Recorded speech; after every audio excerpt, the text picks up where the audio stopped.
What's going on, y'all? Rap Geeks are back. We kind of took a break, covering funk and soul. But today, we are the Rap Geeks. My name is Aaron. I'm Sean. Thank you for tuning in to Playback Appeal. Today, on this day, July 13th, all right, an album was released by an artist that used to be on the 504 Boys. And we're talking about him today. And he goes by the name of Currency the Hot Spitter. Spitter Andretti. Yeah, I just needed to get that off because that's what he's famous for. And that's why I like him. Strong personality on every single one of his songs from the beginning until today. And so we're talking about the first installment of the Pilot Talk series by Currency that released how many years ago? I always get this wrong. This is 10 years ago, all right? 1 decade, all right? So we're going to be talking about that album. Sean, what are your thoughts coming into this album? So the first thing is album was released due on DD172 record label. Do we know anything about that label? Well, it's owned by Damon Dash. Okay. And Damon Dash was once, I believe, CEO of Rockefeller under Def Jam Records. But then they decided to pull this album out of Rockefeller and release it through DD172 instead. Wow. That was kind of weird. Just wanted to throw that out. Another very interesting thing about this album, it was entirely produced by one producer. 24-hour Karate School. You're familiar with this? That's almost kind of a lie. Don't say that. Because there's a couple feature producers, but you're right. It's majority produced. Go ahead. By Ski Beats. Ski. There you go. Yeah, and would you I actually don't know too much about his catalog, but I mean, would you say he created the Jet Life sound? I mean, as the producer? No, for somebody like Currency? No, not at all. Ski Beats has worked with everybody from Jay-Z to Camp Lo to Lil Kim to the Cool Kids to Talib Kweli to Murs, Smoke DZA, and I think that's why Smoke DZA always got that Currency comparison. Yeah. But so the Ski Beats is known for one thing. He's known for always choosing real instruments. Yep. Over not real instruments. Synthetic instruments. But that was definitely something that caught my ears for this whole album, dude. The fact that it was acoustic instrumentation pretty much. Right. So my first it gave it a funky quality because of that. I think naturally when you use live instruments, it might even remind you of older music because a lot of music today is all digital or sampled. Right. But it also prolongs the longevity of the album and the listenability of it because every time you go towards, non-acoustic, you go through because here's the problem. Synthesizers or synthetic instruments always get better over time or more compressed and more production. What's the word that you really like to use? What's that word? Overly produced, but you use it. Yeah, just overly produced. When you digitize something, you I think we have a natural tendency to clean the rawness up. of it. Yep. Right. It gets too clean.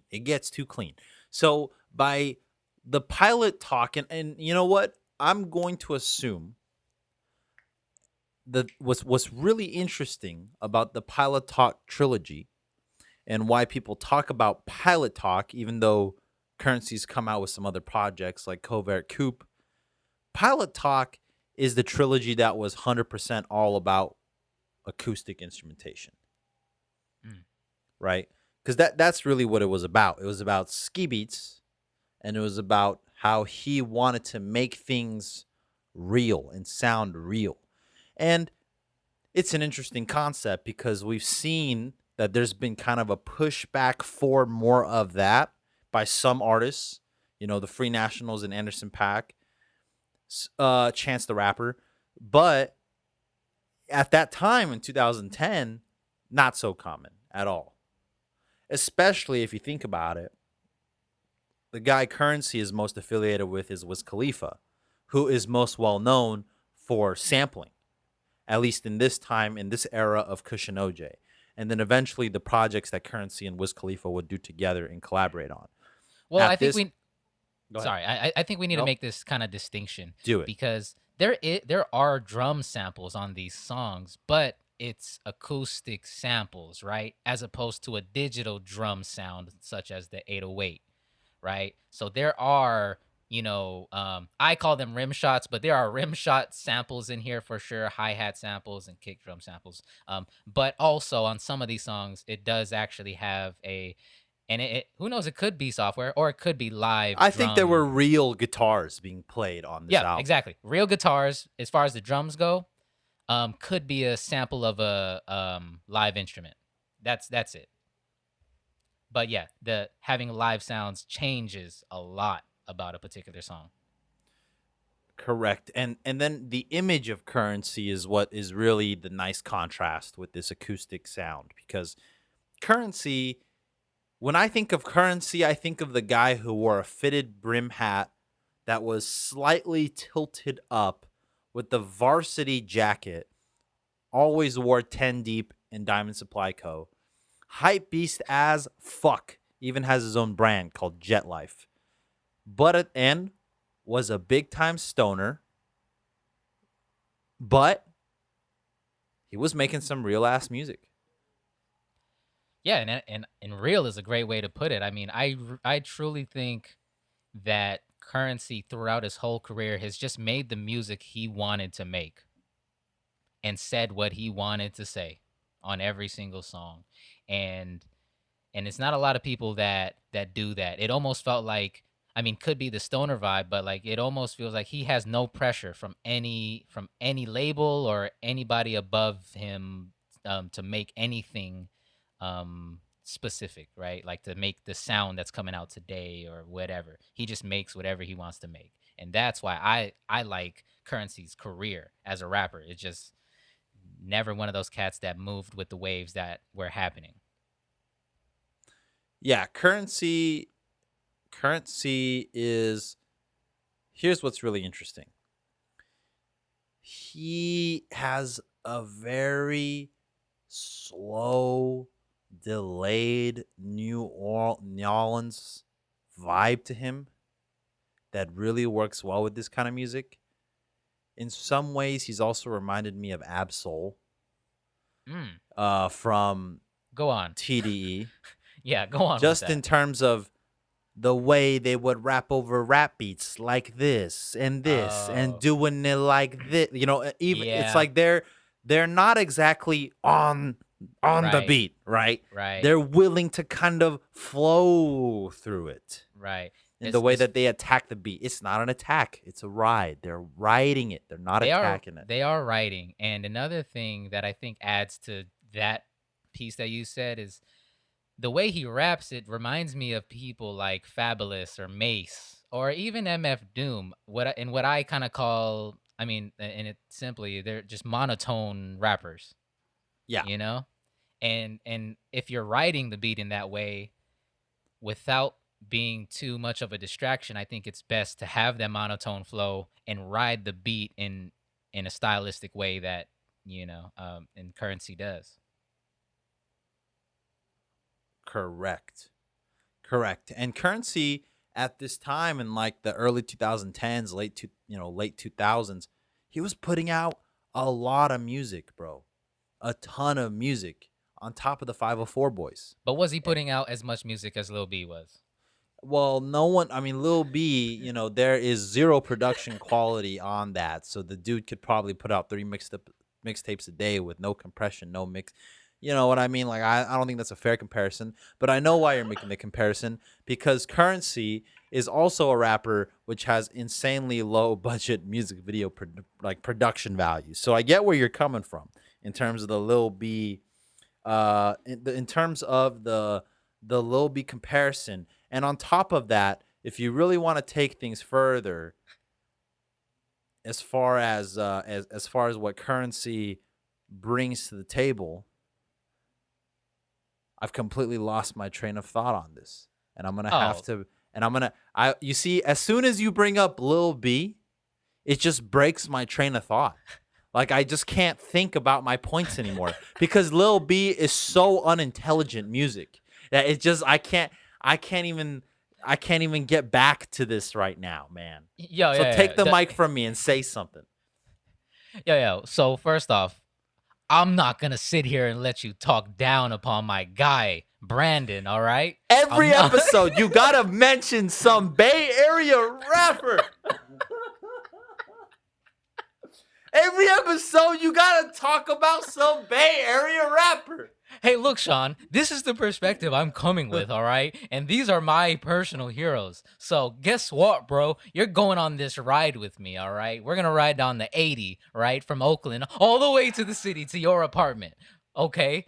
And so you know what? That's what we're gonna do here today. But okay, let's get off that. But the 2010s were something else, and I mean, this was probably the beginning of independent rappers, and that's why we got low budget stuff like that. And you know, in Currency, I think is one of those people with Wiz Khalifa that were coming up. Pretty much, those are grassroots artists. I consider them grassroots artists. They really came, from the bottom, made everything. Made their own music platform and fan base on their own, right? Like no cosign from anybody. Obviously, 504 Boys, what I mean, No Limit Records and all of that. But I don't think people even think of that when they think of Currency. They just think of Currency or probably the How Fly mixtapes or I think that's what it's called, right? So Well, shout it's out to also people. the type of music that was being made by 504 Boys is some southern gangster rap type shit. You Yeah, know what it's I a mean? It's some traditional. real New Orleans type Yeah, shit. And pretty and that's traditional New not Orleans. and that's not what Currency is. Currency to me is he's not West Coast, even though he is a big time smoker. To me, he sounds more New York Okay. as a rapper.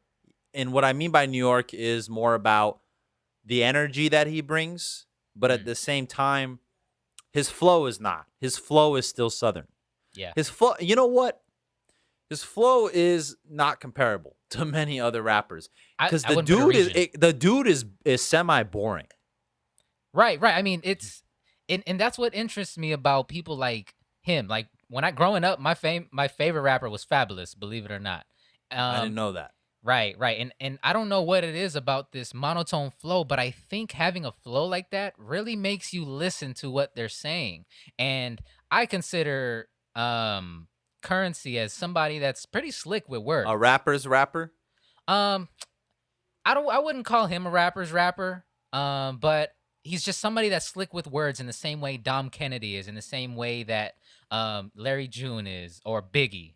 Not obviously, you can't fucking bring Biggie in without people talking Yeah, about whoa, whoa, whoa. But you get what yeah. I'm saying. They're slick talkers. But E40. also another thing, and I remember my train of thought, and fuck you for bringing up Lil B. But if you really want to talk about the comparison, it's that Currency has a big fan base, Huge. despite the fact that I don't consider him talented.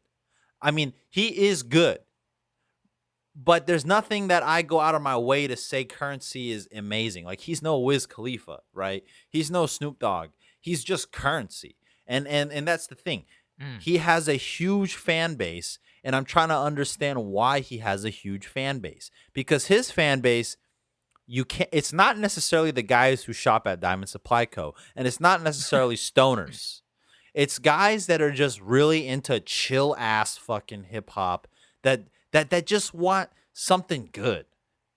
yeah. Look, consistency is part of this Right, conversation when you talk right. about Currency, and it's hard to talk about that and not make it sound like, oh, so you're saying he's been sounding the same the whole time. I Well, don't think yeah, that. he has. Well, it's. I feel like in the same way that Snoop. No, that's hard. That's tough. Snoop is a whole brand. Well, yeah, Snoop's done fucking reggae, Yeah, fucking he's a funk brand, but music, but I do think we gospel. we're all sold by the personality, man. I think that's what it is. And Wiz Khalifa, we said it on the Wiz Khalifa retrospective, man. It's a personality thing, and I think people resonate with these cats heavy, and that's what we really care about.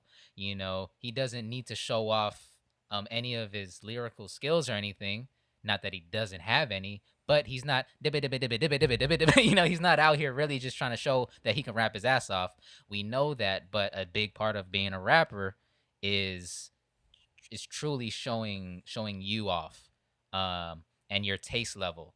And when you listen to this album, you know, from the beginning to the end, it probably takes until halfway through the album where you really start to realize or become reminded of Spitta's like eclectic taste level in production and in music.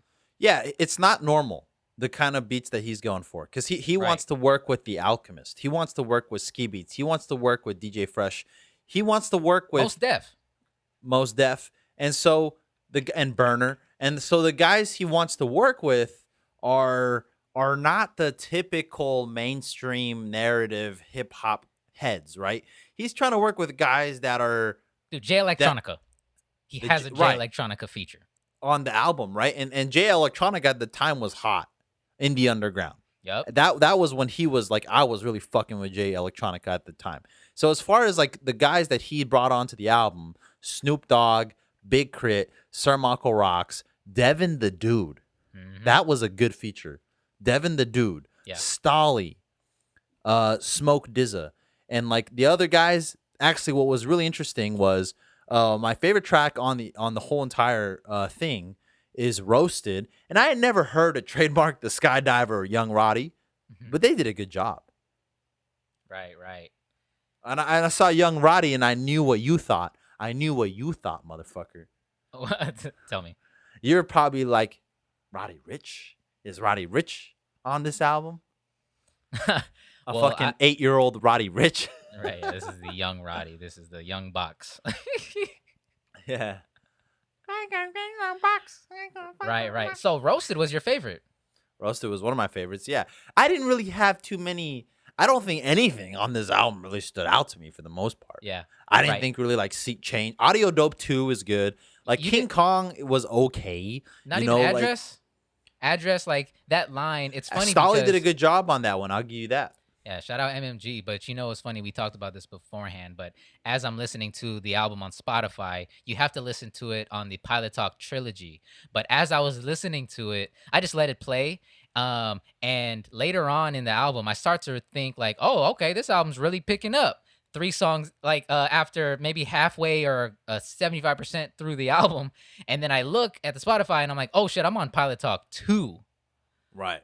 So you know, the thing about Pilot Talk 1 is that it's a really weak introduction. If this is your first time, I don't know if listening to the first three songs might really convince you that Spitta is either a good rapper or at least has a great taste in music. It's really not until maybe Roasted until you start to realize, okay, I see, I can I can dig his taste in music, at least,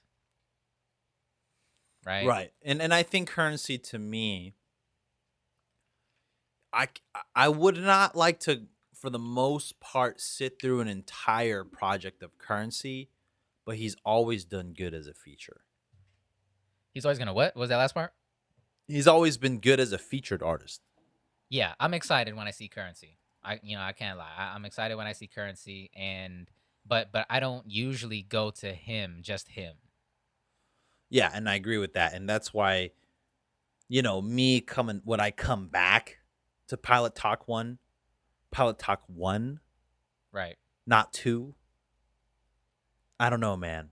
But I love it. I love it when he's featured on a Wiz Khalifa song because it's a very very nice um it's a very nice mix for Yeah. sure. You know what? I think the big appeal with people like Wiz and Currency That they're is, stoners. well, there's that, but I think in addition to that, I it probably reminds you of those cats in high school that were just cool with everybody. You know, just chill ass cats, and they happen to be stoners, but they're just cool cats, and that's a big part of why they've retained a strong fan base. damn near independently, right? And so that's what I think the a huge appeal for somebody like a Currency is, and the fact that he associates with Wiz Khalifa, who blew up out of any kind of the hip hop stratosphere. You know what I mean? He Yeah, blew the fuck up it within the same spaces that Currency inhabits. yeah, I would agree with that. So I pretty much said my point on it. It's not an album that I am going to go back to. It's not that it's dated. Don't get me wrong. The production is not dated. But like if I'm looking back at 2010, the kind of music I listen to, like Odd Future is way more dated than this. Like listening to old school Odd Future mixtapes, but I go back to it more because the songs are You might they're more have fun. history. I think They're you have more fun. history with it. That's it. When it comes to Right. anything And, Odd and Future, and you know what? That's the same shit here, man. If you had history with Pilot Talk, right, you're gonna go back to Pilot Talk. If you didn't have history with Kush and OJ, which is very rare if you didn't, you right. probably won't go back to it. And therefore, I'm not gonna go back to it because I didn't grow up on these songs. Yeah, and I guess to think about it from the perspective of, well, I don't have a history with this. Is there any song on here that might convince me to go back to the album? Um, I would probably just say Address.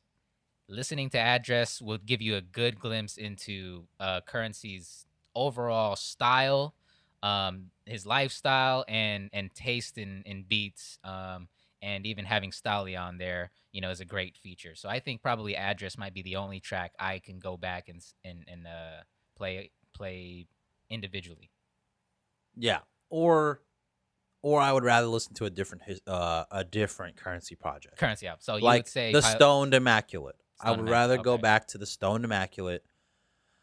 I And would what's the probably biggest rather go difference? back to Covert Coupe. What's the difference though between the newer Currency releases versus Well, this that one? wasn't really newer Currency. It was just Currency 2 years later. And I'll tell you the main difference is the Neptunes and the Justice League. And the newer, just so the production, Just the production has some variation, whereas here, it's all kind like of similar. here's my thing about like choosing one producer and one rapper, right? It's like this is a Currency mixtape that happens to be produced by Ski Beats. Mm. Mad Gibbs is the complete fusion of Madlib and Freddie Gibbs at their maximum potential. This is just Currency saying, "Let's make a dope ass record. Send me some beats, Ski Beats," Wow. and I think that's what it was. Well, what do you think is the best case scenario for Currency? As far as Well, one particular nothing because project. I don't feel like they're producer rapper duo that's really pushing each other. Just knowing Okay. Currency's Huh. his aura is chill, Right. You know what? right? I actually might disagree.